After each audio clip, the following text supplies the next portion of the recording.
But I think, you know, like Torry said, we clicked from day one because I think I don't run on them tracks, but I'm good with them tracks. And I always been good with them tracks.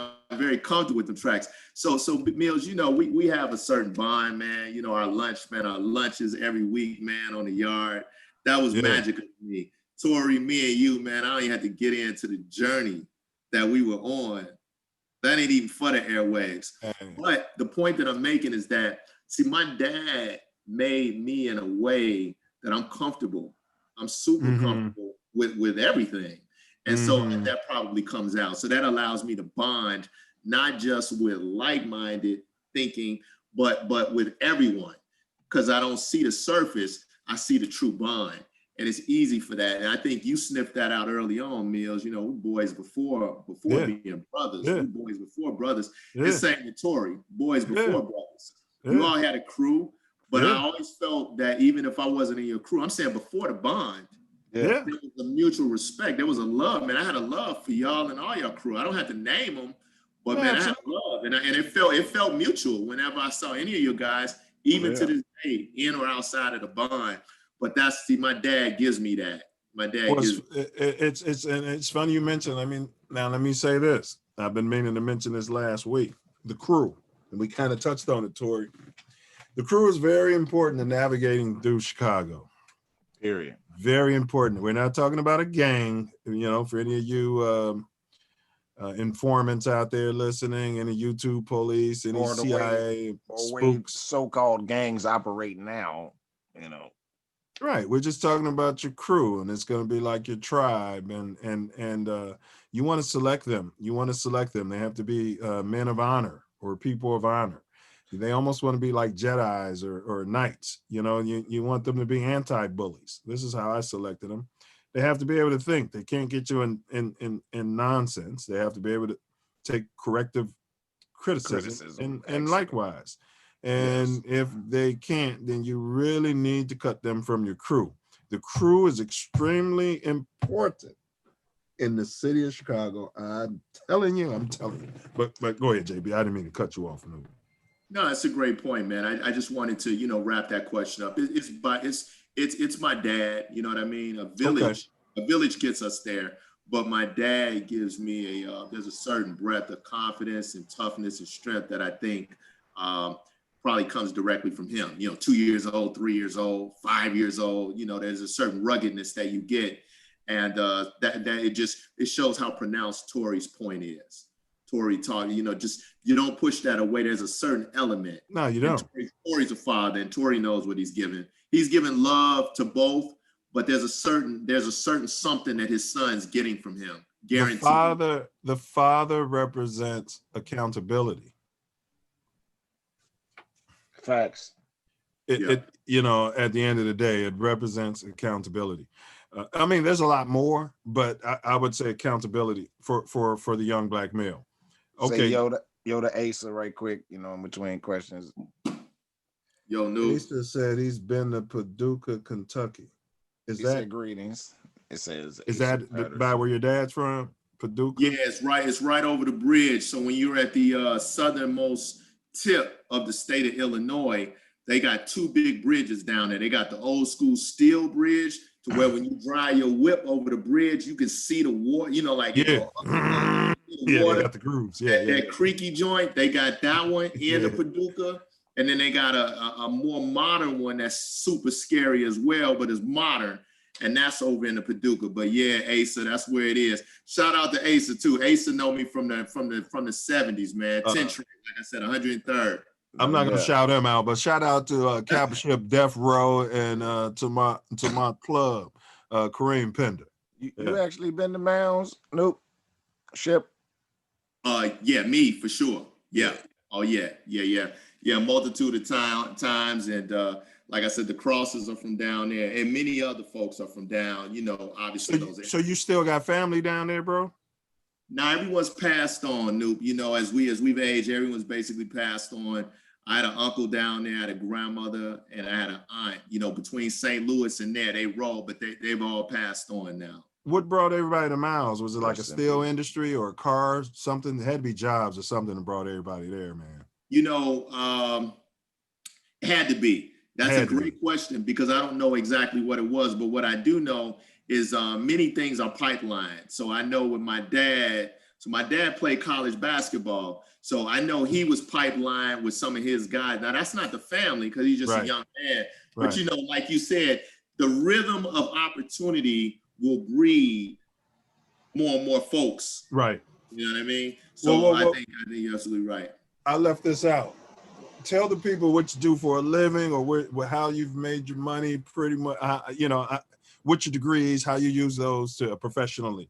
I left that out. They're probably wondering. Yeah, you left that in the intro. I mean, again, when I finished graduate school, Loyola University of Chicago with my MBA in finance, I took a job with Blue Cross Blue Shield Association, which is really the corporate office of the Blue Cross and Blue Shield plans that we know across the country. So I kind of took that corporate office, which was in Chicago. It was right on Water Street, right above the old school Bennigan's on Michigan, Water Street. So I did that for about 2.5 years. And when I was there, I got to travel and do great things. And this was a financial role, so I was a senior financial consultant at the time, young man coming up in the game. I got recruited from there into the pharmaceutical industry, a company called Abbott Laboratories, which is up north. Yeah, we used to do their conference calls, man. I probably set up a couple conference calls for you when I was working for Conference Call USA. Will Dunn had got me a job in the South Loop, man. Yep, Abbott Labs was one of our biggest clients, man. I probably didn't even know it was him. Who's this guy? Love that, man. Shout out to my Sans Will Dunn too. Yeah, Will the Beast. Brain 90. So so from there I was recruited up to Abbott Laboratories as a senior financial analyst back then, working in distribution finance, commercial finance, rebates, sales incentives, those kinds of things, doing the financial analysis for that. And after being at Abbott for 5 years, split the company off. So I went with the split. A newly created company called Hospira, which was basically hospital products. That is subsequently been bought by Pfizer. Pfizer, big multi-billion-dollar company. But I worked there for a year. Then I went to a smaller biopharmaceutical biotech startup type company. Worked for those guys for about 4.5 years. We sold that business. And again, I'm still a finance guy, so always doing the financial analysis, the investments, the forecasting, that kind of thing. We sold that company to a Danish company called Lundbeck after 4.5 years. I stayed on with the Danish guys. This company was headquartered in Copenhagen, but they didn't have a US presence. So I rolled with them for another 4.5 years. And from there, I got recruited to come back to a company called AbbVie. AbbVie was now a $20 billion company that split off from Abbott again. So if you go 10, 12 years, Abbott split again. 20 billion. Torry, you hear all these splits? Yeah, go ahead. I mean, split. Yeah, right. Torry, DNA music, we're gonna split it, and then go ahead, bro. Go ahead. Well, we're gonna have to split it once it gets so big. You're gonna split it. But go ahead, bro. I mean, tell the story. You hit it, man. He hit it. So Abbott stayed a $20 billion company, and they split the other $20 billion over to AbbVie, and AbbVie became a more pure pharmaceutical company. They got the highest selling drug in the world, Humira. You see the commercials. Humira's they probably still do 12 billion off that one drug. So think about that. One drug. They probably do about 12 or 13 billion off of that. So it's been some years since I've been there, but I got recruited to come back to AbbVie, which felt like home because I had done the 5 years with Abbott and the 1 year with Hospira. So after 9 years, I came back again, still doing finance, and the numbers are good. When you have splits, you have sales of companies. When companies are sold for $1 billion, man. I mean, everybody gets a little something off of that, or so they should. Things kind of assisted, in terms of being able to get the bag over the course of time. So it was at AbbVie, and then when I went back to AbbVie, a couple promotions, which is good. So things are going well. But then I got another call from a guy that I used to support back at the Danish company. He was now a chief scientific officer in Milwaukee. So he had a life sciences services company. So he called me. He said, "Man, JB, we need a solid finance guy." VP, vice president type guy. So I took that call, and they liked me, I liked them. And basically I went up there and assumed that role. And that just basically means all financial planning, analysis, forecasting, pricing, negotiations, contract negotiations, oversee supply chain, which is basically distribution, freight, warehousing, that kind of thing, clinical nurses, nurse educators, the people that administer the drugs, call centers like you were doing, people that take the inquiries, adverse event reporting, serious evidence, to the FDA, overseeing those kinds of things. And, obviously I could go on and on. Sales reps, medical science liaisons, everything that has to do with pharmaceutical companies. I've had an opportunity to dibble and dabble with that. And by being in one industry, as you know, and Torry knows as well, with the music that he's in, when you're in something for that long, you're going to continuously pick up more and more things. So absolutely, that is how I make my money, New. Gems. There sometimes are going to be bumps in the road in a corporate game, because they can always pull that rug from underneath your feet. So as a New once told me, Darius Parker, that's Funk's older brother, my New from Limb Bloom, from D-Funk. Yo, to my New Darius. I say you're only as good as your last presentation, But I got a question. So we always relate it back to fixing or healing some of the ills of the Black community that we all escape from, so to speak, or maybe not. So what do you have any professional from your skills that you've learned, what would you like to see done, or what do you think could be done from financial or from an investment standpoint to cure the ills of the Black community? The reality is, New, and I'm on a mission. I'm doing a lot of research now, more than I ever have before.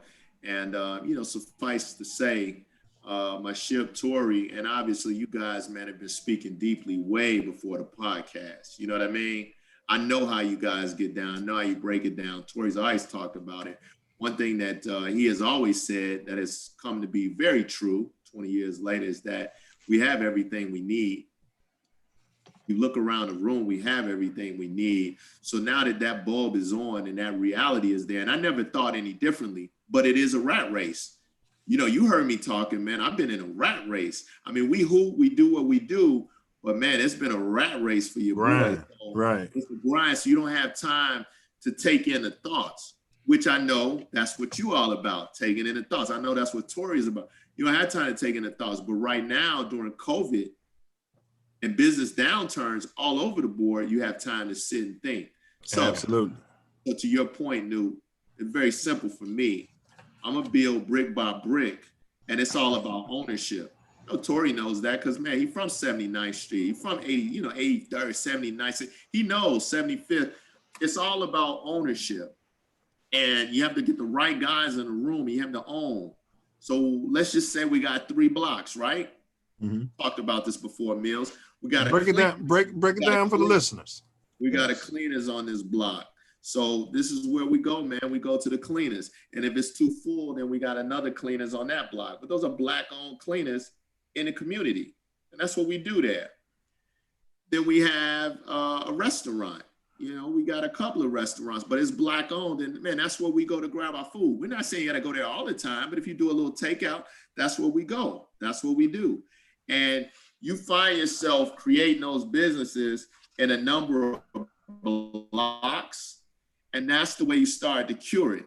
Because the thing that you're preaching, I think a lot of times we think, man, you set it up, guys just gonna tear it up. Or guys in the community, they don't care about anything. Yeah. But see, that's where guys like us can be, man, if I tell I could go on and tell stories, Milz, you know what I mean? I'm podcasting aside, they do anything for you if they understand what it is you're trying to do.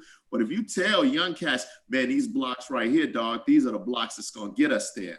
Man. These are the blocks that's gonna get us there. They will leave those blocks alone. Yeah. Leave them blocks alone, man. It's places to eat. You know what I'm saying? It's places to eat.